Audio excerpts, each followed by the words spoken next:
Hello, and welcome to another edition of Inside Outlook. I'm Paul Spaventa, Interim Superintendent for Pemberton Township Schools. We're midway through our second week of our hybrid program for students in pre-K through 6th grade, and both students and staff are happily settling into the new routine. I've said we would keep you informed as to the status of Phase 2 and 3 of our hybrid return to school plan, and as of today, we do not yet have a start date for our 7th through 12th grade hybrid students. We're experiencing staffing and transportation challenges and want to be sure we have solutions firmly in place before having our older hybrid students return. The issues we're facing are common in many schools in our area as we try to secure bus drivers, substitutes, and interim teachers during this pandemic. We're confident that we are prepared to provide a healthy, safe environment for all staff and students upon their return and are doing our best to work through these additional challenges. And speaking of challenges, one of our biggest challenges is the transportation of students. There are many components and details involved in transporting students across our 62 square mile township. And here to talk a bit about the workings of our transportation department is Business Administrator Dan Smith. Welcome. So we're about a week and a half into our hybrid return to school, and I think it's fair to say that there have been a few busing issues. Can you start with explaining some of the circumstances surrounding them? Thank you, Paul. So the beginning of any school year has transportation issues that we try to work through the first week or two of school. This year was a little more intense compared to prior years. We've been working through the issues, trying to get kids assigned on the right buses, assigned to the right green and gold team in our transportation system. And overall, we've been working hard to improve the busing these last couple of weeks. Okay, as we go forward, what type of adjustments are we making to address these problems and also some of the problems that may arise when we bring kids back full time? Right, so currently we are working on making sure all the students are assigned properly, whether that be a special needs student who rides a van versus a bus, whether it be consolidating bus runs where there's low ridership to become more efficient and free up drivers to do other runs, or even just making sure students are getting picked up at the proper time. We're trying to update our system, and as we update it, we're notifying the school staff and the parents of what changes are being implemented to help improve the transportation of the students. Okay, so I know there's significant plans and equipment upgrades. Can you talk a little bit about those upgrades? Yes, we have three major upgrades that we're planning for that are already in the works.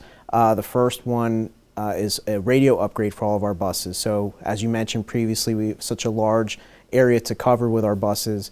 Some of our radios get out of range. So we're relaying messages via other buses and things of that nature. So we're in the process of exploring our options to expand our bandwidth and make those buses more accessible to the home base at all times. We're hoping to have that completed in the next 4 to 5 weeks. We're currently demoing some new radio systems that we're trying out to see what works best for our needs, and then we will move forward with that purchase. Along with the radios, we're also upgrading our GPS system. So the district for many years has used a product by the name of Zonar. Zonar is not kind of staying up to date with technology, so we're shifting over to a different provider for our GPS services. That will allow the transportation garage to easily track our buses, pinpoint pickup and drop off times, and help make our transportation of students more efficient. So all of that GPS data can get downloaded to our software, which will in turn make our routes more efficient for our students and our parents. The last piece, which is probably the biggest undertaking, is converting our current transfinder system to a web-based transfinder system. And what that will entail is it will give access to our school administrators and school clerical staff so that they can track our buses at all times. They can look at real-time transportation data, and it will make communication easier because that system integrates with Genesis and with Blackboard Connect easily. So when we send notifications out, they'll be more precise, more clear, and we'll make sure we hit our targeted audience at all times. The biggest piece of that is something similar to the parent portal in Genesis. So parents will be able to monitor their students when they get on and off the bus. They'll be able to monitor if the bus is ahead of schedule, behind schedule, things of that nature. and it'll hopefully set everyone at ease. At all times, you will be able to track your student, know where their bus is, when they get to school, and when they get home in the afternoon. If a lot of our students, our older students especially, go home and a parent is not there. So this will hopefully give some comfort to those parents knowing what time their students are getting off the bus and getting into the home. Thank you, Dan. Very good, very good.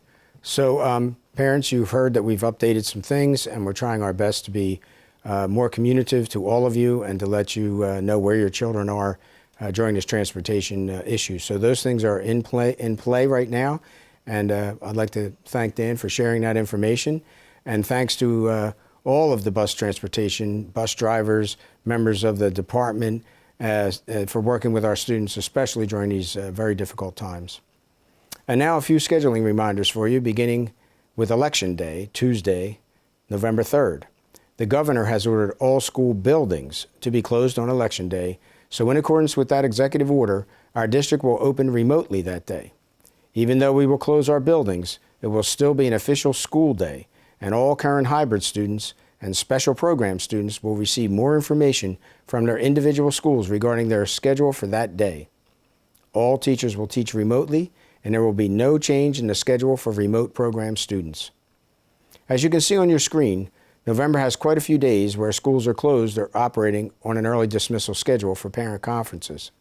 Schools will be closed November 5th, 6th, 11th, 26th, and 27th, and early dismissal days begin November 18th. You'll receive further notification as we approach those days, and the school calendar is posted on our district website for you to view or download. The next Board of Education meeting will take place tomorrow, Thursday, October 22nd. This action meeting will be held in person and take place in the high school auditorium, limited to 80 members of the community. Participants must wear masks, social distance, and temperature scans will be taken. That's our show for today. Please feel free to contact your building principal with any questions, and be sure to check the district website frequently for more information on all our programs. Thank you for your time today, and I look forward to seeing you next time on Inside Outlook.